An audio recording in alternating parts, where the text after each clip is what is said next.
श्री स्वामी समर्थ. तुम्हा सर्वांचं आपल्या योगेश्वर कृपा या यूट्यूब चॅनेलवर सहर्ष स्वागत आहे. आज आपण श्री लक्ष्मीपूजनच्या दिवशी काय करावे हे पाहणार आहोत. चला तर मग व्हिडिओला सुरुवात करूया. व्हिडिओला सुरुवात करण्यापूर्वी तुम्ही जर आपल्या चॅनलवर नवीन असाल तर आपल्या योगेश्वर कृपा या चॅनलला नक्की सबस्क्राईब करा. तुम्हाला रोज रोज नवनवीन व्हिडिओ पाहायला मिळतील. श्री स्वामी समर्थ. लक्ष्मीपूजन दिवशी काय करावे? श्री लक्ष्मीपूजनाच्या वेळी अक्षतांनी बनवलेले अष्टदल, कमळ किंवा स्वस्तिक यावरच श्री लक्ष्मीची स्थापना केली जाते. त्यानंतर लक्ष्मादी देवतांना लवंग, वेलची आणि साखर घालून तयार केलेल्या गाईच्या दुधाच्या खव्याचा नैवेद्य दाखवतात. धने, गूळ, साळीच्या लाह्या, बत्ताशे इत्यादी पदार्थ लक्ष्मीला वाहून नंतर ते आप्तेष्टांना वाटतात. लक्ष्मी पूजेसाठी गोष्टी कोणत्या आवश्यक आहेत? घरी लक्ष्मीपूजनासाठी तुम्हाला देवी लक्ष्मी आणि भगवान गणेशाची मूर्ती किंवा प्रतिमा, दिवे, अगरबत्ती, फुले, फळे, मिठाई, पाणी आणि पूजा थालीची आवश्यकता असेल, जेणेकरून विधी योग्यरित्या पार पडतील. लक्ष्मीपूजनात कोणते फळ दिले जाते? मान व महालक्ष्मीचे प्रतीक आहे. देवीची पूजा फळे, नारळ, केळी, दूब, गवत, आवळा, दही, हळद, फुले, धूप इत्यादी अर्पण केले जाते. दिवाळी पूजेची प्रक्रिया काय आहे? फुले, अबीर, लाल रंग, सिंदूर आणि हळद यांचा नैवेद्य दाखवा. अगरबत्ती, धूप आणि तुपाने भरलेले दिवे लावा. आता गोड पदार्थ, मिठाई, खारट नाश्ता, माठी, घटिया, नमक परे यांचा नैवेद्य दाखवा आणि गरिबांना देऊ शकता अशी दक्षिणा अर्पण करा. देवी लक्ष्मीला प्रसन्न करण्याचे मराठीत कोणते प्रभावी मंत्र आहेत? मराठीत लक्ष्मी मंत्रामध्ये ओम श्री महालक्ष्मी नम हा सर्वात सामान्य आणि प्रसिद्ध मंत्र आहे, जो धन, बुद्धी आणि समृद्धीसाठी जपला जातो. या व्यतिरिक्त देवी लक्ष्मीला प्रसन्न करण्यासाठी लक्ष्मी गायत्री मंत्र ओम श्री ह्री क्ली श्री सिद्ध लक्ष्मे नम आणि लक्ष्मी अष्टकम देखील अत्यंत प्रभावी मानले जातात. प्रमुख लक्ष्मी मंत्र श्री महालक्ष्मी मंत्र ओम श्री महालक्ष्मी नम हा मंत्र संपत्ती, बुद्धी आणि सर्व प्रकारची शुभ फलांची प्राप्तीसाठी जपला जातो. सिद्ध लक्ष्मी मंत्र ओम श्री ह्री क्ली श्री सिद्ध लक्ष्मे नम हा एक प्रभावी मंत्र असून तो देवी लक्ष्मीला प्रसन्न करण्यासाठी वापरला जातो. लक्ष्मी गायत्री मंत्र हा देवी लक्ष्मीचा एक प्रभावी गायत्री मंत्र आहे, जो कोजागिरी पौर्णिमेसारख्या विशेष प्रसंगी जपल्यास लाभदायक ठरतो.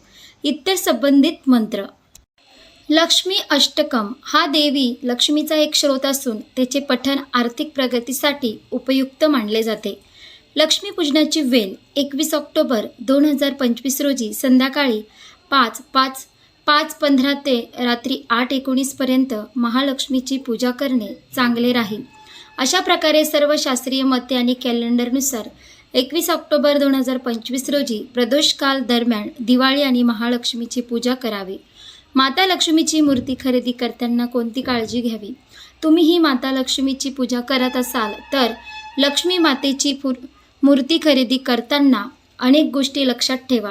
धार्मिक दृष्टीने त्याचे विशेष असे महत्त्व आहे आणि ते शास्त्राला धरूनही आहे. म्हणूनच दिवाळीसाठी लक्ष्मी मातेची मूर्ती खरेदी करताना खालील गोष्टी लक्षात घ्याव्यात. सर्वप्रथम हे लक्षात ठेवा की फक्त देवी लक्ष्मीची मातीची मूर्ती आणा. मूर्ती खरेदी करताना लक्ष्मी मातीची मूर्ती खरेदी करा, कारण मातीची मूर्ती शुद्ध स्वरूपात असते. दुसरी महत्त्वाची गोष्ट म्हणजे लक्ष्मी मातेची घुबडावर बसलेली मूर्ती कधीही घरी आणू नये. घुबडाचा स्वभाव चंचल असतो. हे लक्षात घेता अशी मूर्ती घरी आणून तिची पूजा केल्याने पूजा आपल्याकडे येत नाही किंवा आपल्याकडे पैसा टिकणार नाही असे म्हटले जाते. मूर्तीत देवीचा चेहरा स्पष्ट दिसायला हवा. देवी लक्ष्मीचा चेहरा स्पष्ट दिसेल अशीच मूर्ती निवडावी. लक्ष्मीची उभी मूर्ती आणू नका. देवी लक्ष्मीसोबत गणेशाचीही पूजा केली जाते, त्यामुळे गणेशाची मूर्ती खरेदी करताना काळजी घ्या. ही मूर्ती कुठूनही तुटणार नाही याची काळजी घेण्याचीही गरज आहे. माता लक्ष्मीची मूर्ती घराबाहेर कधीही ठेवू नये आणि आई लक्ष्मीची मूर्ती नेहमी घराच्या आत ठेवावी.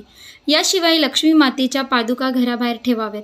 चरण पादुका घराच्या आतील बाजूलाही दिसायला हव्यात. धनत्रयोदशीला किती दिवे लावावेत? 13 अंक आहे अत्यंत शुभ. धनत्रयोदशीपासूनच 5 दिवसीय दीपोत्सव उत्सवाला सुरुवात होत आहे. या दिवशी देवी लक्ष्मी आणि देव धन्वंतरीची पूजा केली जाते. या दिवशी घरात शुभ वस्तू आणल्या जातात. शिवाय दीपदानाचे कार्य देखील शुभ मानले जाते. 18 ऑक्टोबर रोजी अनेक शुभ योगायोगांमध्ये साजरी केली जाणार आहे. दिवाळीचा सण धनत्रयोदशीपासूनच सुरू होतं आणि भाऊबीजेला संपतो. धनत्रयोदशीच्या दिवशी देवी लक्ष्मी आणि देव धन्वंतरी यांची पूजा केली जाते.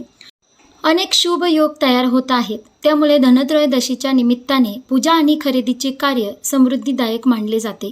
दरवर्षी कार्तिक महिन्याच्या कृष्ण पक्षाच्या त्रयोदशीला धनत्रयोदशी साजरी केली जाते.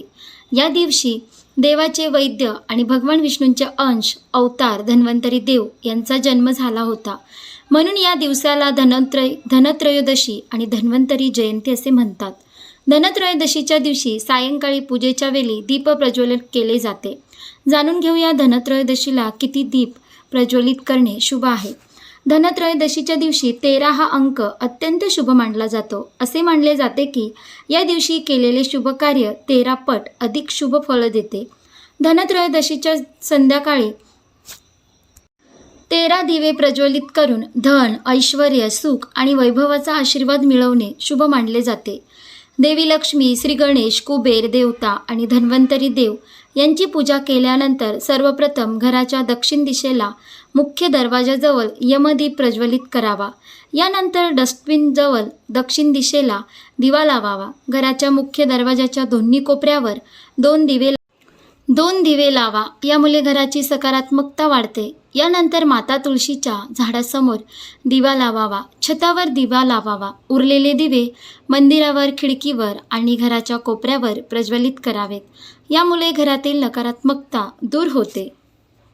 दिवाळीच्या दिवशी लक्ष्मीच्या चरण स्पर्शाने घरात लक्ष्मीचे आगमन होते असे मानले जाते.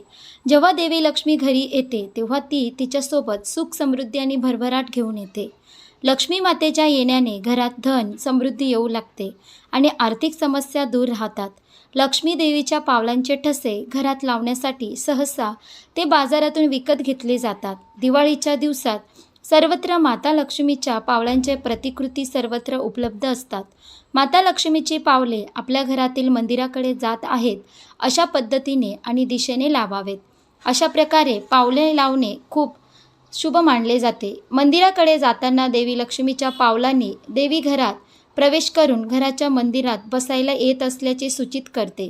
जर देवी लक्ष्मी घरातील मंदिरात राहिली तर ती कुटुंबावर कृपा ठेवते आणि त्यामुळे आपल्या घरात समृद्धी येते. घरामध्ये लक्ष्मी देवीची पावले किंवा पावलांचे ठसे हे लाल, गुलाबी, पिवळ्या किंवा हिरव्या रंगाच्या असू शकतात. रंगीबिरंगी पावले लावणे हे देखील शुभ मानले जाते. अनेक लोक देवी लक्ष्मीचे पाय सजावट म्हणून वापरतात. सजावटीसाठी बहुतेक लोक घराच्या मुख्य प्रवेशद्वारावर देवी लक्ष्मीच्या पावलांचे ठसे लावतात. परंतु हे योग्य